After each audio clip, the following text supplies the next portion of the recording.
अब दूसरा आप आइए, कहा जाता है कि साहब इंडिया में कास्ट सिस्टम हिंदू समाज में बहुत प्रभावी था। तो पहली बात तो मैं आप लोगों से पूछना चाहूंगा, आपको पता है कास्ट वर्ड किस भाषा का है? ये अंग्रेजी का शब्द नहीं है, ये पुर्तगीज भाषा का शब्द है।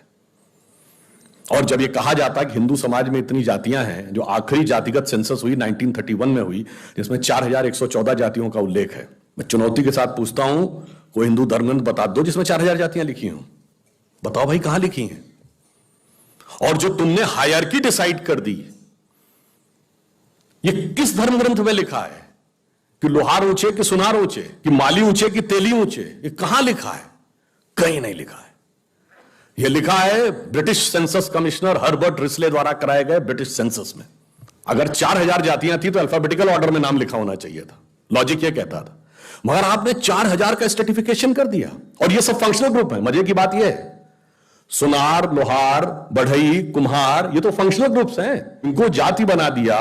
और जानते किस आधार पे ऊपर नीचे किया है? वो आधार जो दुनिया में पूरी तरीके से नकारा जा चुका है। क्या?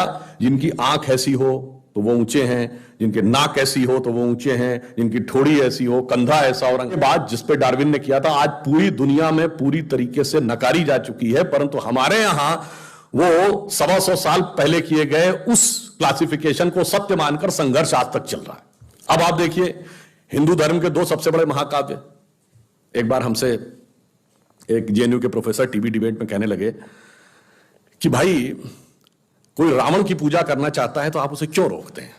भाई ये Brahmanical narrative and upper caste narrative Ram के साथ है और दलित नैरेटिव रावण के साथ है, आप उसको क्यों फोर्स करना चाह रहे हैं अपर कास्ट नैरेटिव? मैंने कहा महाराज क्या बोल रहे हैं आप?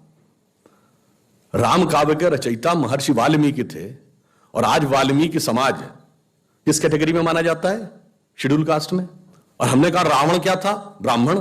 तो फैक्ट यह है कि ब्राह्मणिकल नैरेटिव रावण के साथ है और दलित नैरेटिव राम के साथ है, जो है उसका उल्टा समझाने की कोशिश कर रहे हैं। अब इसके बाद वो चुप हो गए। देखिए जो सत्य है और उसको कैसे पलटने का प्रयास किया जाता है। महर्षि वेदव्यास ने महाभारत लिखी। महर्षि वेदव्यास की माता मछुआरिन थी। यह समुदाय कुछ राज्यों में अति पिछड़े में है, कुछ राज्यों में 80 में। वेद व्यास 18 पुराण उन्होंने लिखे। महर्षि वाल्मीकि जिन्होंने पूरी राम कथा लिखी, और उसके बाद यह कहा जाता है कि साहब हमारे यहां समानता नहीं थी। अच्छा चलिए, आपने कहा, ये जो बाएं हाथ से लिखे इतिहास वालों ने कहा, उनसे पूछो इसका प्रमाण कहां है? जब हमारे यहां लिखा होता है तो कहते नहीं नहीं ये आपके यहां लिखा नहीं, विदेशी ने क्या लिखा बताइए। अच्छा चलिए, विदेशी में सबसे पुराना सबसे ऑथेंटिक उदाहरण आता है मेगास्थनीज ने इंडिका, जो चंद्रगुप्त मौर्य के समय में आया था। उसने किताब लिखी इंडिका। इंडिका आज अवेलेबल नहीं, वो उसके रेफरेंसेस तमाम बुक्स में अवेलेबल है। तो ये प्रूवन एक बुक थी और उसके एक्सर्ट्स अवेलेबल है। उसने भारतीय समाज की जाति व्यवस्था के बारे में लिखा है कि भारतीय समाज में 7 प्रकार की जातियां हैं वो लिखा। और कहा सबसे महत्वपूर्ण बात यह है कि यहां यूनान के समाज के समान किसी प्रकार का भेदभाव नहीं है। समाज का कोई ऐसा वर्ग नहीं है जिसका शोषण किया जाता हो। यह कौन लिख रहा है? ग्रीक ट्रेवलर मेगास्थनीज, चंद्रगुप्त मौर्य के समय 2300-2400 साल पहले। उसका लिखा है, ऑथेंटिक नहीं मानेंगे। जब हमारे यहां अच्छा तो फॉरेन का बताओ, फॉरेन में सही है तो यहां का बताओ। अब उनसे ये पूछिए, जैसे एक बार हम टीवी डिबेट में थे, एक मनुस्मृति के ऊपर भिड़ गए हमसे। तो मैंने कहा भाई पढ़े हो मनुस्मृति, बताओ। अच्छा हमने मनुस्मृति के 4 श्लोक बता दो। नहीं हमने कहा 2 बता दो। हमने अच्छा 1 बता दो। तो एक क्या बोले? यत्र नार्यास्तु पूज्यन्ते रमन्ते तत्र देवता। हमने कहा ले दे कि आपको एक याद आया, उसमें हकीकत यह है। अब मैं ये भी बताना चाहता हूं, किसी से भी पूछिए मनुस्मृति 1870 से पहले की छपी दिखा दो भाई। बाकी सबकी प्रतियां पुरानी अवेलेबल हैं। वेदों की लिखित प्रतिलिपि जो ओल्डेस्ट अवेलेबल है, जो ब्रिटिश म्यूजियम में रखी, वो 1200 ईसा पूर्व की है।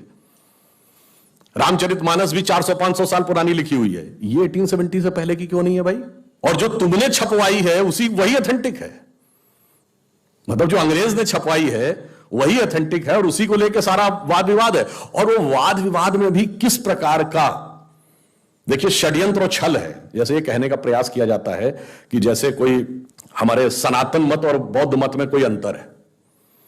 कहते हैं ना मनुवाद और बौद्ध मत। अरे मैंने कहा कभी भाई देख लो, जब पूजा होती है देख लो, एक ही लाइन में दोनों आते हैं। जब पूजा होती है तो कहते हैं स्थान देवताभ्यो नमः, कुल देवताभ्यो नमः। फिर जब टाइम का बताना शुरू करते हैं, जैसे मैंने बताया ना ब्रह्मा जी के समय से, तो जब पूजा में क्या बोला जाता? श्वेत वाराह कल्पे वैवस्वत मनवंतरे। मनु आ गए वैवस्वत मनु के समय में, वैवस्वत मन्वंतरे कलयुगे प्रथम चरणे बुद्धावतारे। फिर कहता अमुक नाम संवत्सर, अमुक नाम तिथि, अमुक नाम नक्षत्र। एक ही लाइन में मनु और बुद्ध दोनों का नाम हर पूजा में लिया जा रहा, उसके बाद कहते जी हम अलग हैं। और मैं फिर कहना चाहता हूं, एक जगह लिखा दिखा दे, भगवान बुद्ध ने कहा मैं नया धर्म चला रहा हूं। भगवान बुद्ध ने जब पहला उपदेश दिया सारनाथ में, जिसको धम्म चक्र प्रवर्तन किया, उसके बाद क्या बोला? एसो धम्मो सनातनो, यही सनातन धर्म है। यानी उन्होंने एक नई व्याख्या की, और वो भी काशी के पास जाके की। मगर बाद में अंग्रेजों के लिखे इतिहास में उसको खूब घाल मेल करके जितना टकराहट क्रिएट की जा सकती थी। सम्राट अशोक के विषय में कहते हैं, बल्कि कल भी मैंने उस पर टीवी में बोला था कि सम्राट अशोक के 180 से अधिक शिलालेख उपलब्ध हैं, अफगानिस्तान से लेकर बर्मा और नीचे कर्नाटक तक।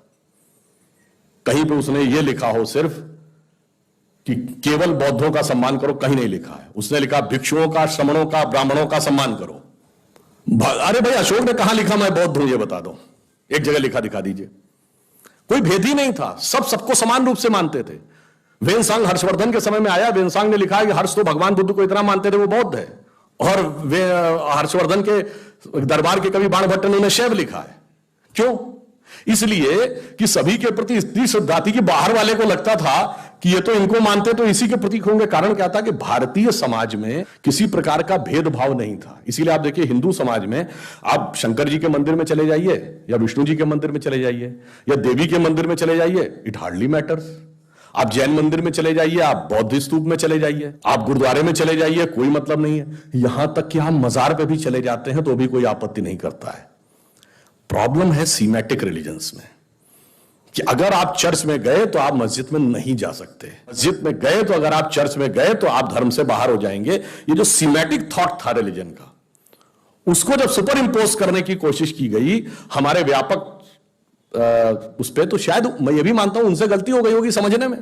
तो वो ये मानते हैं जो एक को मानता है एक ही को मान सकता है, मगर हमारे यहां माना जाता था कि एक के साथ हम बहुतों को मान सकते हैं। तो हमारे यहां एक व्यापक स्वरूप था। उस व्यापक स्वरूप को कई बार समझने में गलती, और समझने के बाद कुछ जगहों पे गलती और कुछ जगहों पे बहुत जानबूझकर जो षड्यंत्र रचने का प्रयास किया जाता है वह था। और इसके बाद अब मैं आपको, ये तो चलिए हुआ सांस्कृतिक बात, अब एक यथार्थ व्यवहारिक बात बता देता हूं।